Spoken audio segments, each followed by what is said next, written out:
Hello guys, welcome to ultimate success online tutorial. मैं हूं Abhishek, business consultant, startup and branding coach. और आज हम लोग करेंगे प्रैक्टिकल एमबीए का लेक्चर नंबर 6। जो लोग ये लेक्चर पहली बार देख रहे हैं, प्लीज जाके पहले लेक्चर 1 से लेके लेक्चर 5 तक जरूर देख लीजिए। ये जो लेक्चर सीरीज है, इधर मैं आपको पूरा एमबीए कोर्स को प्रैक्टिकली सिखाने वाला हूं, पूरा practically with case studies, with business knowledge. तो जरूर फॉलो कीजिए। आपके पास जो नॉलेज रहेगा, एक टॉप 20 स्कूल के एमबीए को भी उतना नॉलेज नहीं रहेगा। जब तक आपको बिजनेस के बारे में प्रैक्टिकली नहीं पता रहेगा, तो आप एमबीए में सीखोगे क्या? इधर आपको मैं सब कुछ सिखाऊंगा प्रैक्टिकली। तो वीडियो को लास्ट तक देखो, नोट डाउन करते रहो। अगर आप लोग हमारे टेलीग्राम ग्रुप में ज्वाइन करना चाहते हो, मेरे साथ कम्युनिकेट करना चाहते हो, तो लिंक डिस्क्रिप्शन में दिया हुआ है, अभी आके ज्वाइन कर लो। तो चलो गाइस, शुरू करते हैं आज का लेक्चर। तो गाइस, आज का हमारा टॉपिक है design with cross functional team. कोई भी बिजनेस में क्रॉस फंक्शनल टीम को डिजाइन करना क्यों जरूरी है, वो हम लोग आज इस लेक्चर में सीखेंगे विथ प्रैक्टिकल एग्जांपल।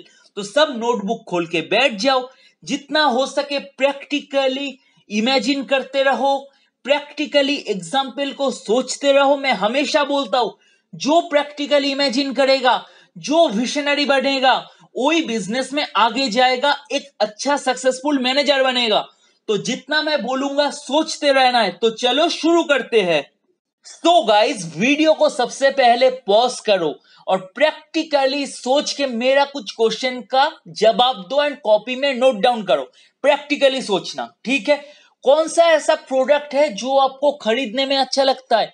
कौन सा ऐसा प्रोडक्ट है? कोई भी प्रोडक्ट हो सकता है, खाने का हो सकता है, क्लोथिंग हो सकता है, इलेक्ट्रॉनिक्स गुड्स हो सकता है, गाड़ी हो सकता है। जब आप मार्केट में जाते हो या शॉपिंग मॉल में जाते हो, आप बार बार वही ब्रांड का प्रोडक्ट खरीदते हो। वो कौन सा प्रोडक्ट है? कौन सा प्रोडक्ट खरीदने के लिए आप बहुत सारा रिसर्च करते हो। जैसे इलेक्ट्रॉनिक्स गुड्स अगर हम लोग खरीदते हैं, फॉर एग्जाम्पल मान लो मैं मोबाइल खरीदूंगा, कौन सा ब्रांड के लिए आप रिसर्च करोगे? क्या क्या चीज आप देखोगे? सोचो प्रैक्टिकली, कौन सा कपड़ा आपको पहनने के लिए पसंद आएगा? सबसे पहले कैसा स्टाइल आप फॉलो करोगे? प्रैक्टिकली सोचो। कौन सा गाड़ी आप खरीदोगे? गाड़ी खरीदने से पहले आप क्या रिसर्च करोगे? सोचो। और कौन सा प्रोडक्ट है? And what makes for a great purchase? वो प्रोडक्ट आप क्यों खरीदोगे? वो प्रोडक्ट आप क्यों खरीदोगे? जैसे फॉर एग्जाम्पल, आपको नाइकी का शू बहुत पसंद है, बार बार आप नाइकी का शू ही खरीदते हो। क्यों खरीदते हो? कमेंट करके मेरे को बोलो। जैसे फॉर एग्जाम्पल, आप एबीसीडी कोई भी ब्रांड का शू पहनते हो, आप वो वाला शू क्यों पहनते हो? दुकान में जाके बार बार वो शू क्यों खरीदते हो? फॉर एग्जाम्पल, अभी देखा जाता है मार्केट में मैक्सिमम लोग एमआई का मोबाइल यूज करता है, नहीं तो आईफोन का मोबाइल यूज करता है, एप्पल का। तो एप्पल का मोबाइल आप क्यों यूज करते हो? खरीदना है तो मम्मी पापा को क्यों बोलते हो, पापा मेरे को एप्पल का फोन चाहिए, मम्मी मेरे को एप्पल का फोन चाहिए? क्यों एप्पल के फोन के ऊपर रिसर्च करते हो? कोई नया गाड़ी खरीदना है, क्यों रिसर्च करते हो? क्यों वो गाड़ी खरीदते हो? हजारों गाड़ी के अंदर क्यों वो पर्टिकुलर ब्रांड आप खरीदते हो? सोच के मेरे को कमेंट करो, नोट डाउन करो, सोचो, कमेंट करो, फिर बाद वाले लेक्चर देखना। सो फॉर एग्जाम्पल, कोई भी कपड़ा, कोई भी शर्ट, कोई भी टी शर्ट, कोई भी साड़ी, कोई भी जींस आप क्यों खरीदोगे? सबसे पहले कपड़ा दिखने में मस्त होना चाहिए, आपको देख के पसंद आना चाहिए। दूसरा चीज, कपड़ा ट्रेंडिंग में होना चाहिए। जनरली देखा जाता है, जो कपड़ा ट्रेंडिंग में होता है वही कपड़ा ज्यादा बिकता है। तीसरा चीज, कपड़े का क्वालिटी बहुत अच्छा होना चाहिए। जो कपड़े के पीछे जो लेबर है, जो वर्कमैनशिप है, जो कपड़े को बनाया है, जो स्टिचिंग्स किया है, वो बहुत ही अच्छा होना चाहिए। ऐसा ना हो कि आप कपड़ा खरीदे 2 दिन के बाद फट गया। अब कपड़ा खरीदे, एक बार पानी में डुबा दिए, पूरा कलर ही उड़ गया। दूसरी बार आप वो कपड़े को खरीदोगे, नहीं खरीदोगे, दूसरे और किसी को खरीदने दोगे, नहीं दोगे, सबको जाके बोलोगे अरे कितना गंदा कपड़ा है, कितना गंदा कपड़ा है, मैंने खरीदा था, पूरा बकवास है, पूरा पैसा डूब गया। तो इससे किसका लॉस हो रहा है? कंपनी का लॉस हो रहा है। बहुत सारा कंपनीज ऐसे करता है, बहुत ऑनलाइन स्टोर है ऐसे करता है, मैं भी ऐसे ठगा हूं। सबको बोल दिया मत खरीदना, नाम नहीं ले रहा हूं, कपड़ा आया, पहना, अगला दिन में पानी में डुबाया, पूरा कलर निकल गया, सबको बोला पूरा पैसा बर्बाद, जिंदगी में मत खरीदना। तो लॉस हो रहा है कंपनी का। तो as a manager, as a businessman, आपको क्या सोचना है? आपके कपड़े का क्वालिटी अच्छा होना चाहिए। अगर आपको लॉन्ग टर्म में बिजनेस करना है, अगर आपको 2 दिन प्रॉफिट कमा के दुकान बंद करना है, तो टट्टी माल लेके बिजनेस करो, कोई दिक्कत नहीं है। अगर आपको बड़ा बिजनेसमैन बनना है, अगर आपको बड़ा मैनेजर बनना है, तो आपको 10 years डाउन द लाइन सोचना पड़ेगा। आपको सोचना पड़ेगा आपका ब्रांड वैल्यू कैसे बढ़े। ब्रांड वैल्यू कैसे बढ़ेगा? सबसे पहले आपका कपड़े का क्वालिटी अच्छा होना चाहिए, बहुत ही मस्त क्वालिटी होना चाहिए, कलर टिकना चाहिए, स्टिचिंग बहुत अच्छा होना चाहिए, मतलब आपका जो वर्कमैनशिप है वो बहुत अच्छा होना चाहिए। उसके बाद जो ट्रेंड चलेगा मार्केट का, उसके हिसाब से आपको फॉलो करना चाहिए। अगर आप मार्केट के हिसाब से नहीं चलते हो, प्रैक्टिकली सोचो, अगर आप पुराने जमाने में आ जाते हो तो आपका मार्केट नहीं चलेगा। हर एक दिन हमारा फैशन इंडस्ट्री में क्या दिखाई देता है? हर एक दिन फैशन इंडस्ट्री में हम लोग क्या देखते हैं?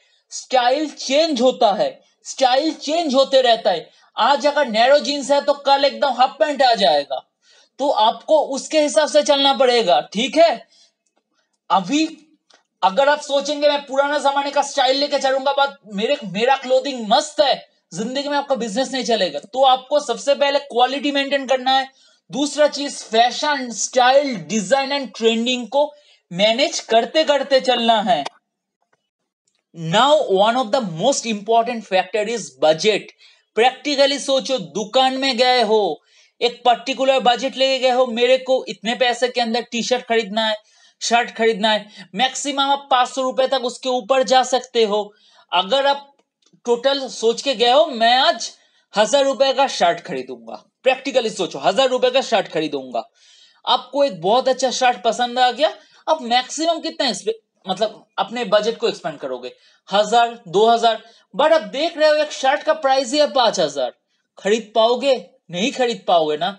सो अब एज ए कंपनी की तरफ से सोचो, एज ए कंपनी आपको सोचना पड़ेगा आपके बजट के ऊपर आप कौन से प्राइस में बेचोगे, क्योंकि कस्टमर के पास उतना बजट होगा या नहीं। आपका ब्रांड अगर बहुत प्रीमियम है तो आप प्रीमियम सेगमेंट में खेलो, बट अगर आपका ब्रांड नॉर्मल कस्टमर को टारगेट करता है, नॉर्मल कस्टमर को, मिडिल क्लास लोगों को टारगेट करता है, तो आपको बजट उन लोगों के हिसाब से सोच के बनाना पड़ेगा, क्योंकि हर एक कस्टमर के पास उतना पैसा नहीं रहता है। और दूसरा चीज, एज ए कंपनी आपको क्या सोचना पड़ेगा? प्रॉफिट भी कमाना है। ऐसा नहीं कि सस्ते में माल बेच दिया प्रॉफिट ही नहीं आया, क्योंकि पीछे आपका ऑपरेटिंग कॉस्ट भी है, लेबर बनाना है, बना रहा है आपका कपड़ा, उसको भी पैसा देना है, इलेक्ट्रिक का जो मशीन चल रहा है उसका भी इलेक्ट्रिक बिल भरना है, जो जहां से आपका कपड़ा आ रहा है उसका भी पैसा भरना है। सब कुछ को कैलकुलेट करके आपको एक स्पेसिफिक बजट सेट करना है। उसके बाद सबसे इंपॉर्टेंट थिंग बोलना ही भूल गया, आपका मार्केटिंग, जिसके लिए आप इतना पैसा इन्वेस्ट करोगे ताकि लोगों को आपके ब्रांड के बारे में पता चले। सब कुछ को कैलकुलेट करके आपको आपके कॉस्टिंग सिलेक्ट करना है, ताकि लोगों के बजट उससे फुलफिल हो, लोग उसको खरीद सके एंड आपको भी प्रॉफिट आ पाए। समझ में आया? पहले के जमाने में क्या होता था, सोचिए, अगर आपको कपड़े खरीदना होता था आप सीधा चले जाते थे दुकानदार के पास, आपके पहचाना हुआ दुकान के पास, बोलते थे भैया एक कपड़ा दिखाओ, भैया एक आपको अच्छा कपड़ा दिखा देता था, बोलता था यही सबसे अच्छा कपड़ा है, यही बेस्ट है, आप एकदम मस्त लग रहे हो, पूरा अमिताभ बच्चन लग रहे हो, आप जाके वो कपड़ा खरीद के लेके आ जाते थे। पहले के जमाने में आप किसको ट्रस्ट करते थे? शॉपकीपर को। आज के जमाने में मैक्सिमम लोग किसको ट्रस्ट करता है? ब्रांड को। किसको? ब्रांड को। आज के जमाने में मोबाइल से लेके, कपड़ा से लेके, चप्पल तक, घर के चप्पल तक लोग ब्रांडेड यूज करते हैं। क्यों? क्योंकि लोगों को उस ब्रांड के ऊपर ट्रस्ट है। क्यों ट्रस्ट है? क्यों ट्रस्ट है? अभी भैया के ऊपर ट्रस्ट क्यों नहीं है? ब्रांड के ऊपर क्यों ट्रस्ट है? क्योंकि वो जो कंपनी है वो आपको आपको इतना मार्केटिंग किया, इतना प्रमोशन किया, आपके दिमाग में वो ब्रांड वैल्यू बिठा दिया है। एंड दूसरा चीज, आपको इतना अच्छा क्वालिटी प्रोडक्ट दिए है कि आप बहुत सेटिस्फाइड हो चुके हो। सबसे पहला चीज क्या है, आपको इतना दिखाया वो प्रोडक्ट कि आपके अंदर ट्रस्ट आ गया है। वाह ये तो अच्छा ब्रांड है, वाह ये तो अच्छा ब्रांड है। रीबॉक कैसे प्रमोट करता है, यूथ दौड़ रहा है, एकदम जूता पहन के दौड़ रहा है, तो आप कोई भी स्पोर्ट्स शू खरीदते हो तो किसका खरीदते हो, रीबॉक। जब भी खरीदने जाते हो आपको क्या रिकॉल करते हो, वो जो एथलीट्स है वो दौड़ रहा है, तो आप उसके साथ खुद को कंपेयर करते हो। इसे बोलते हैं ब्रांड वैल्यू क्रिएट करना, एक ब्रांड इमेज क्रिएट करना जो आपके दिमाग में घुस जाता है, आप उस एडवर्टाइजमेंट को बिलीव करते हो। क्लियर है। इसीलिए कोई भी कंपनी के लिए मार्केटिंग एंड ब्रांडिंग सबसे ज्यादा जरूरी है। हमेशा याद रखना, गोल्डन वर्ड्स में जो दिखता है वो बिकता है। अगर अच्छी तरह से आप कोई चीज आपके कस्टमर को दिखा सकते हो, वो बिक जाएगा। कस्टमर को वो चीज दिमाग में घुसाना है, कस्टमर को वो चीज दिमाग में घुसाना है। आज के जमाने में पुराने जमाने की तरह लोग दुकान में नहीं जाते हैं, लोग फैशन का ब्लॉग्स नहीं पढ़ते हैं, लोगों को क्या पता ब्रांड के बारे में। तो कोई भी बिजनेस का ये काम है आज के जमाने में कि कैसे लोगों के सामने लेके आए। इसीलिए आज के जमाने में डिजिटल मार्केटिंग इतना बूम हो रहा है। आप फेसबुक कर रहे हो, सामने आपका रिबॉक का ब्रांड का ऐड आ रहा है, या आईफोन का ऐड आ रहा है, या कोई भी कपड़े का ऐड आ रहा है, या गुच्ची का बैग का ऐड आ रहा है। इसीलिए आपको हर जगह दिखाएगा। अब इंस्टा में जाओगे आपको ऐड आएगा, अब यूट्यूब में जाओगे आपको ऐड आएगा, हर जगह पे आपको दिखाई देगा। तब जाके जब आप ऑनलाइन में ऑर्डर करने जाओगे तब आपको याद आएगा, अरे ये ब्रांड मैंने देखा था ना, ये ब्रांड मैंने देखा था ना, तो चलो ऑर्डर करके देखते हैं। आप ऑर्डर करते हो, एड मार्केटिंग का काम है एडवर्टाइजमेंट करके आपके ब्रांड वैल्यू आपके दिमाग में घुसा देना। मार्केटिंग एकदम सिंपल काम है, कॉम्प्लेक्सिटी में मत जाओ। मेरा काम है आपको पूरा मार्केटिंग करके आपके सामने ये प्रोडक्ट को दिखा दिखा दिखा दिखा के आपके दिमाग में घुसा देना। आपके दिमाग में घुसा दिया। अब नेक्स्ट चीज क्या, आपने खरीद लिया। नेक्स्ट चीज जो है वो कंपनी का दूसरा काम क्या होगा, आपको सेटिस्फाइड करना। कैसे, आपको अच्छा प्रोडक्ट देना, आपको ऑन टाइम डिलीवरी देना, ताकि आप पूरा सेटिस्फाइड रहो। इसीलिए हर एक बड़े कंपनी के लिए एक क्रॉस फंक्शनल टीम जरूरी है। नाम से पता चले क्रॉस फंक्शनल टीम। हर एक कंपनी में हर एक फंक्शनल टीम होना जरूरी है। जैसे मार्केटिंग एंड ब्रांडिंग एक टीम हो गया जिसका काम है कस्टमर के दिमाग में घुसाना प्रोडक्ट को, अपने ब्रांड को प्रमोट करना। ये तो मार्केटिंग का काम हो गया। तो दूसरा क्रॉस फंक्शनल क्या हो गया, जो प्रोडक्ट को बना रहा है। तीसरा क्या हो गया, परचेज, जो अच्छा कपड़ा खरीद रहा है।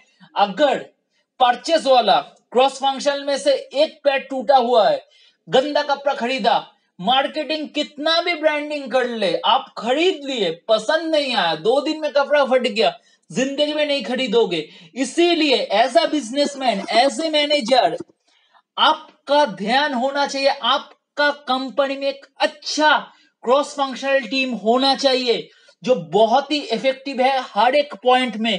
ऐसा ना है कि मेरा मार्केटिंग अच्छा, फाइनेंस अच्छा नहीं है, फाइनेंस में घोटाला करेगा आपका कंपनी बंद हो जाएगा। तो हर एक cross functional team is important for any big companies. So अगर आप स्टार्टअप खोलने जा रहे हो तो इस पॉइंट को आप लोग ध्यान देना। जैसे मैंने अभी बोला, कोई भी सक्सेसफुल कंपनीज का क्या रिक्वायरमेंट होना चाहिए, सबसे पहले उसके टीम में क्रिएटिव पर्सन रहे, क्रिएटिविटी रहे उन लोगों के अंदर कूट कूट के भरा हुआ। इसीलिए मैं आप लोगों को बोलता हूं जितना हो सके इमेजिन करो, जितना हो सके सोचो, बुक्स को रट्टा मार के कुछ नहीं होता है। दूसरा चीज है कंपनीज में इनोवेशन लाना, प्रोडक्ट में इनोवेशन लाना, इनोवेट करके प्रोडक्ट को लोगों के सामने दिखाना। तीसरा है क्रॉस फंक्शनल टीम, जो भी टीम है आपके पास, marketing, finance, HR, operation, purchase, ठीक है। उसके बाद डिजिटल मार्केटिंग टीम, जो भी हो गया, हर एक क्रॉस फंक्शनल टीम बहुत एफिशिएंट होना चाहिए, बहुत ही वेल मैनेज होना चाहिए। हर एक के पास अपने स्किल में एकदम क्या बोलते हैं नंबर 1 होना चाहिए। जिसका जो स्किल है उसमें उसको नंबर 1 होना चाहिए। जैसे फॉर एग्जांपल प्यूमा के पास क्या है, ग्रेट डिजाइनर है। प्यूमा का जो जूता आता है, डिजाइन देखना बहुत मस्त होता है, मार्केटिंग भी एकदम ऑथेंटिक मार्केटिंग करता है, परचेस टीम भी बहुत अच्छा है, इसीलिए प्यूमा का जूता बहुत टिकता है। मैन्युफैक्चरिंग बहुत अच्छी तरह से होता है, फाइनेंस को अच्छी तरह से हैंडल करता है, इसलिए प्यूमा प्रॉफिट में चल रहा है। फाइनेंस में थोड़ा गड़बड़ करता तो लॉस में जाता। इंजीनियरिंग, जो मशीन कैसे चल रहा है, उसे जूता को कैसे बनाया जाएगा, इंजीनियरिंग स्ट्रेटेजी, हर एक चीज प्यूमा में अच्छा है। जैसे मार्केटिंग के लिए मैंने एक फोटो दिया, देखिए प्यूमा का ये एयरलाइट शू है जो हवा में फ्लो कर रहा है, एयरलाइट शू। जब ये जूता प्यूमा ने मार्केट में लॉन्च किया था, अच्छी तरह से सुनिए, ऐसे मार्केटिंग स्ट्रेटेजी को बोला जाता है गोरिल्ला मार्केटिंग। इसके बारे में मैं आपको पढ़ाऊंगा, बट फॉर एग्जांपल मैं दिखा रहा हूं कैसे क्रॉस फंक्शनल टीम कनेक्ट चलता है। ये जूते को डिजाइन कौन किया है? इंजीनियर डिजाइन किया है सोच के कैसे इसको लाइट वेट बना पाए। अब प्यूमा का ब्रांड वैल्यू लोगों के सामने कैसे पहुंचाएगा, सोच के देखो। टीवी में तो सब ऐड दे रहा है, अब भी दे रहे हो, तो how you can be unique? Creativity कहां पे है, इनोवेशन कहां पे है? मार्केटियर को ये सब सोचना पड़ता है। तो ये देखो इनोवेशन क्या किया, रास्ते के बीच में जहां पे लोग बस पकड़ता है, रास्ते के मोड़ पे एक कांच के डब्बे के अंदर नीचे से हवा आ रहा है, बीच में जो शू है प्यूमा का जो शूज है वो हवा में फ्लोट कर रहा है। दिखा रहा है क्या? इतना लाइट और शू है, ये हवा में भी फ्लोट करता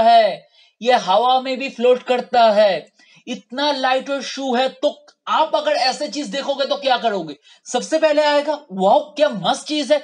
नेक्स्ट टाइम अगर प्यूमा में आप जाते हो तो ये वाला शूज खरीदोगे, क्योंकि ये वाला इमेज आपके दिमाग में क्रिएट है। दूसरा चीज क्या करोगे? नया चीज देख लिए, फोटो खींचोगे, सोशल मीडिया का जमाना है, दोस्तों को फैलाना शुरू कर दोगे। जो लोग अभी तक वो बस स्टैंड में जाके देखा भी नहीं, आपके व्हाट्सएप के इमेज के थ्रू, आपके फेसबुक के इमेज के थ्रू देख लिया, तो कितना अच्छा एक प्रमोशन हो गया। तो आपको समझ में आ रहा है मार्केटिंग, प्रमोशन, इनोवेशन, क्रिएटिविटी कितना जरूरी है। तो अगर आपको एक सक्सेसफुल मैनेजर बनना है तो मैं हमेशा बोलता हूं आपको सोचना पड़ेगा।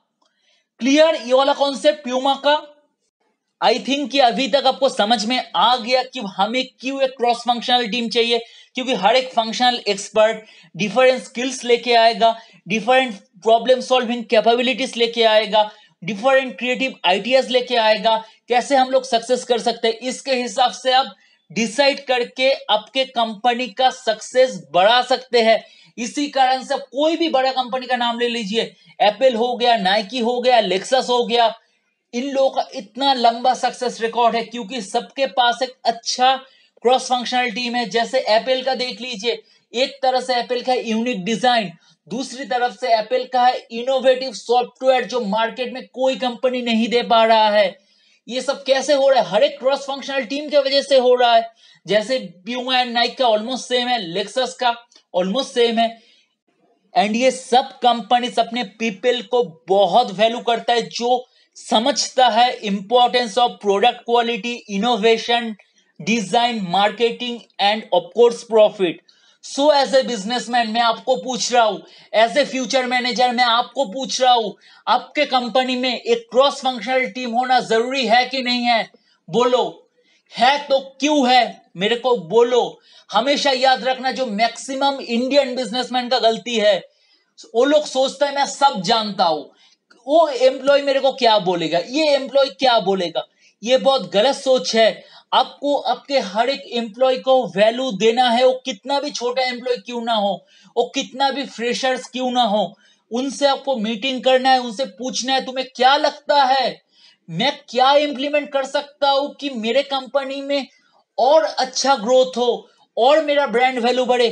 कोई बोल नहीं सकता, कोई ऐसा बंदा आया एक ऐसा यूनिक आइडिया दे दिया कि आपके कंपनी का फ्यूचर ही बदल गया। तो हमेशा याद रखना कि आपको एक क्रॉस फंक्शनल टीम बनाना है, उसके साथ जितना भी एम्प्लॉय है उनको आपको वैल्यू देना है, उनके साथ पर्सनली बैठकर वो डिस्कस करना है, देखना है कि ये बंदा कितना क्रिएटिव है, कितना इनोवेटिव है, इसको मैं कौन से टीम में डाल सकता हूं, कौन सा बिजनेस में डाल सकता हूं। बहुत लोग सोचते हैं अरे ये तो फ्रेशर्स है, इसको पता नहीं है। मैं मानता हूं उसको कुछ पता नहीं है, बट दिमाग तो है, यूनिक तो सोच सकता है ना। अगर आप उसको सही से गाइडेंस दोगे तो बहुत आगे जा सकता है। तो ऐसे सोच के आप एक कंपनी को चलाना है, ये सब सोच के आपको आपके क्रॉस फंक्शनल टीम को बनाना है। और एक बात, as a company manager, as a business owner, आपको हमेशा याद रखना है कि जितना भी कंपनीज है, जितना भी बड़े बड़े बिजनेस लीडर्स है, उनके साथ आपको एक फ्रेंडली रिलेशन बनाना है, उनके साथ आपको दोस्ती बनाना है। कोई भी पार्टी का कुछ भी इवेंट हो, उन लोगों को इनवाइट कर दो, उन लोगों को चीफ गेस्ट के हिसाब से बुला लो, ताकि वो लोग भी आप लोगों के साथ आके डिस्कस करें। कभी कभी हो सकता है कि वो लोग जो आपसे भी मे भी ज्यादा फील्ड देखा होगा, आपको ऐसा कुछ मिस्टेक बता दे जिसके बारे में आपने कभी सोचा ही नहीं था। वही मिस्टेक को आप सुधर के आपके ब्रांड को और आगे लेके जा सकते हो। तो ये चीज भी आप लोग नोट डाउन कर लेना। So long term success takes a true commitment to. So finally, before ending this lecture, always remember, long-term success takes a true commitment to cross-functional team. अगर आपको लॉन्ग टर्म सक्सेस चाहिए तो आपको commit होना पड़ेगा और आपको एक अच्छा क्रॉस फंक्शनल टीम बनाना पड़ेगा। अगर आपको लॉन्ग टर्म सक्सेस चाहिए, अगर आप कोई क्रॉस फंक्शनल टीम नहीं बनाते हो तो 2 दिन के प्रॉफिट के बाद फिर से आपको लॉस का शक्ल देखना पड़ेगा। 2 दिन के सक्सेस के बाद आपको फेलियर का शक्ल देखना पड़ेगा। सो आई होप कि आपको ये लेक्चर पसंद आया होगा। तो लेक्चर पसंद आए तो लाइक कीजिए, शेयर कीजिए, कमेंट कीजिए एंड प्लीज चैनल को सब्सक्राइब कर लीजिए एंड हमारे साथ टेलीग्राम ग्रुप में कनेक्ट हो जाइए। तो चलिए friends, bye, have a nice day.